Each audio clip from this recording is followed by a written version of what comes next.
Good afternoon, everybody. All right, here's what's up.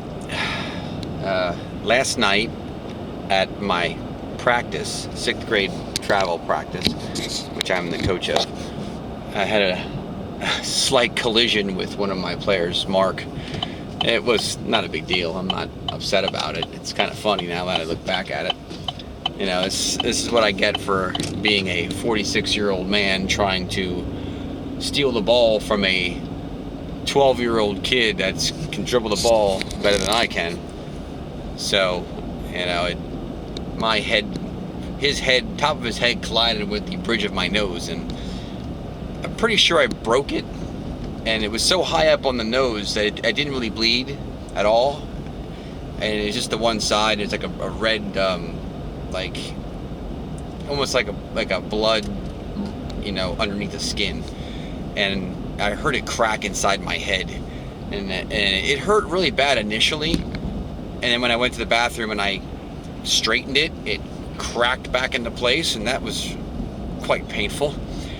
But after that, it stopped hurting altogether. Now it's just a little sore, you know, and I don't think I'm going to get a black eye from it, which is kind of weird. I mean, I'm glad, because I don't want to have a black eye on vacation. So that's that, you know. He was initially, I guess, upset about it, but I'm not upset about it. I told him not to worry about it. It's just me trying to do something I shouldn't be doing at my age. But anyhow,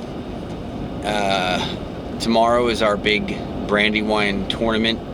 6 o'clock's our first game. I'm real excited about this tournament. I think we can do really well. I'm hoping to repeat as champions. Last year, my son's team took home the championship trophy. We played Brandywine actually in the finals to win that. I think it was Brandywine in the finals. But our first game this year is against Brandywine, who's this year's team for Brandywine is not as good as last year's team. So I'm pretty confident that my boys will play a real solid game. Oh, that sun's bright. And we should have a good showing. We play Brandywine 6 o'clock tomorrow, and then we have a 10:30 Van Reed team. I believe it's the white team. And then we play 4:30, we play Fleetwood. And those two teams are both division up from us. But I do like our chances. We beat Hamburg the other day, who was undefeated over the last 2 seasons. And if we play like that, I don't see anybody in the league actually stopping us. So I'm real excited about this tournament. Tomorrow, 12 to 2, my son is going to be trying out for the Berks Red Storm at the Body Zone. It's a spring basketball tournament league. It's a lot for us, but, you know, because running around, he'll have baseball after school, spring ball after school, and all his games will be right after school, and all these practices are in the evening, and all his tournaments are on the weekends. And they're not every single weekend, but they're, you know, back-to-back weekends, maybe off a weekend, maybe off 2 weekends, and then back-to-back weekends. And they're anywhere from Alvernia to Allentown to, I believe, Spooky Nook down in Lancaster, a big complex down there. So I'm kind of excited about that, you know. And there's a good chance that Taylor and I will be able to maybe assistant coach those team, that team, because I believe Drew's going to go out for it too. And then, of course, last night he went to the Wildcats Open Gym, which was nice. He liked that. The coach is what's his name? Matt Williams. So he's going to be his coach. So I don't know the guy, but you know, it's a good chance that Taylor and I also will be able to assistant coach a team for the Wildcats in the summer. So I'm again real excited about that. I just love being involved as a coach. You know, I just think me and Taylor really work well together. You know, we feed off each other's energy, and it's a real exciting, you know, to be working with him again if we get that opportunity. So, and of course, on top of that, I'll be assistant coaching Brian Heaster's 50-70 team and that for Little League. So I definitely packed my plate full for spring and summer.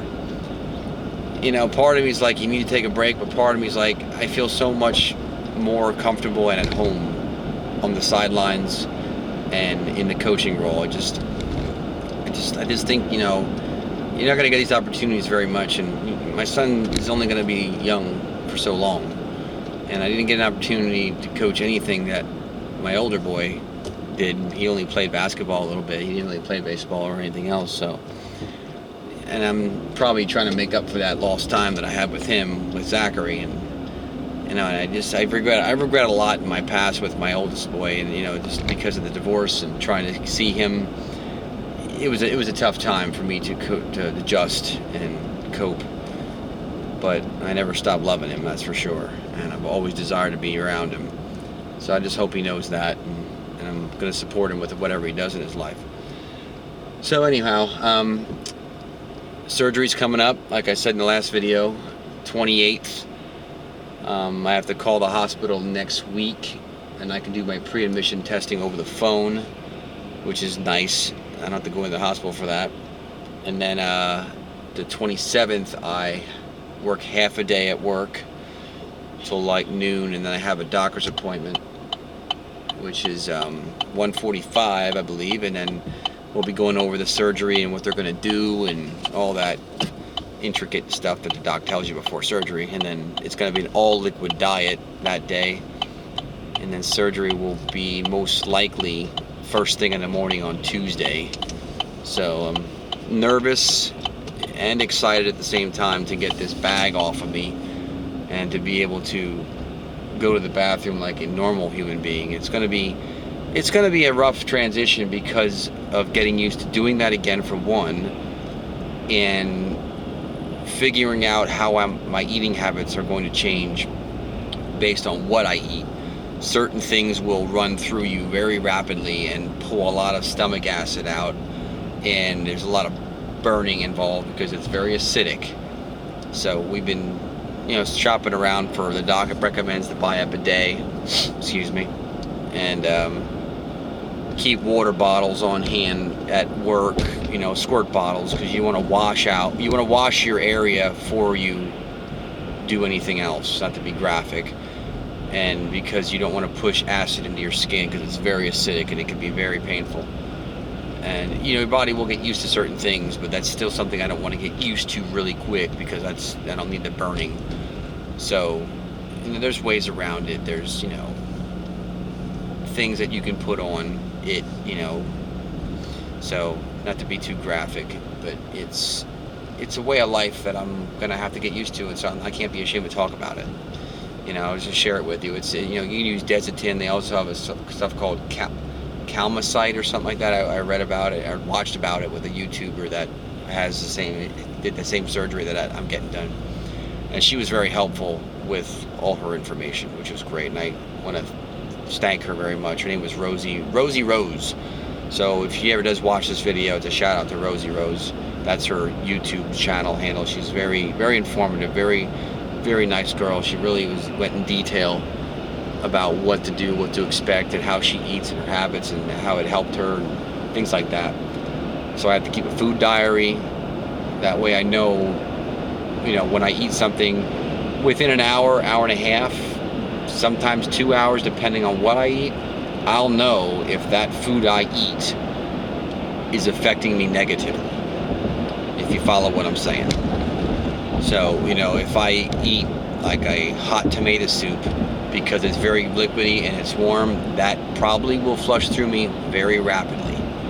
I don't want that, you know, because especially for my work, I have to have a regimented situation of how I'm going to eat.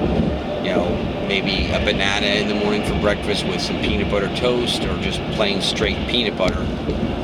You know, that would work too, on a spoon or something thick, applesauce. You know, what the great thing about it is meat and potatoes is a very good thing I can eat. And I love steak, I love potatoes.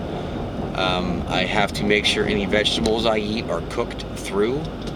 Doctor says that I can eat whatever I want, except raw vegetables once the surgery is complete. I'm guessing because raw vegetables are very hard to digest in your system, and you could cause a blockage because of the lack of breaking down. If you swallow a bigger piece, you could have a blockage, and that's very dangerous, but it can cause a lot of problems, and you know, potentially could have to go in and get surgery to get the blockage out if it's that bad. So stay away from, the vegetable trays at parties. Make sure everything I have is cooked well. And I chew well. Make sure I chew very well my food. And my wife knows that I don't do that very well. I'm an inhaler. When I'm hungry, I inhale food. So what are we at here? 10-minute video. It's not too bad. So I'm on the way to meet my wife to pick up something. And then I had to pick up a prescription for myself. Imodium for when we go on vacation. It helps me maintain my bowels.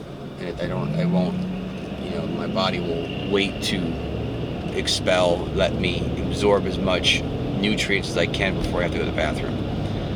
And if you're going to sleep and at night, sometimes you take one if you want to be able to sleep through the night without having to get up and go to the bathroom. And in this case for me right now, get up and emptying my bag, which I do pretty much once a night, which is okay. I can live with that. So anyhow, I'm excited. One more day of work this week. Tomorrow's Friday.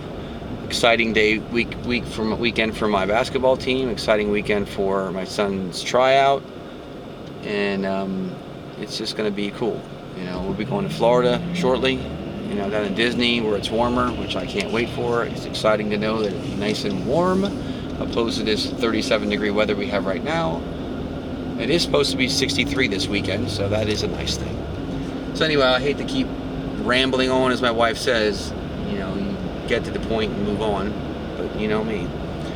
So anyway, once I'm all healed up, once I'm all done, and I'm back to normal, I will make a video occasionally on my progress. Obviously, I will make some videos in the hospital with my phone and my recovery. I'll be in there for 3 days roughly, and then when I get home. But I do want to start making other videos and build a fan base of subscribers. I want to start doing some metal detecting while I'm off the 6 weeks that I'm recovering, and I want to do that because it's a hobby of mine, and it's fun to watch videos of people doing it. So I figure if I do it too, maybe someone else wants to watch it.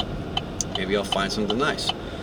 So I'm looking for. There's a couple groups we're getting that are trying to work in Pennsylvania and Berks County area that want to get together and start a. Excuse me, I'm scratching my eye. A club that we can get together and hunt. They call it dirt digging. Might sound nerdy to some, but it is a hobby. So for me, it's fun, and it's like fishing. It's relaxing. So anyhow, I'm out of here. Have a great day, and I'll talk to you guys later.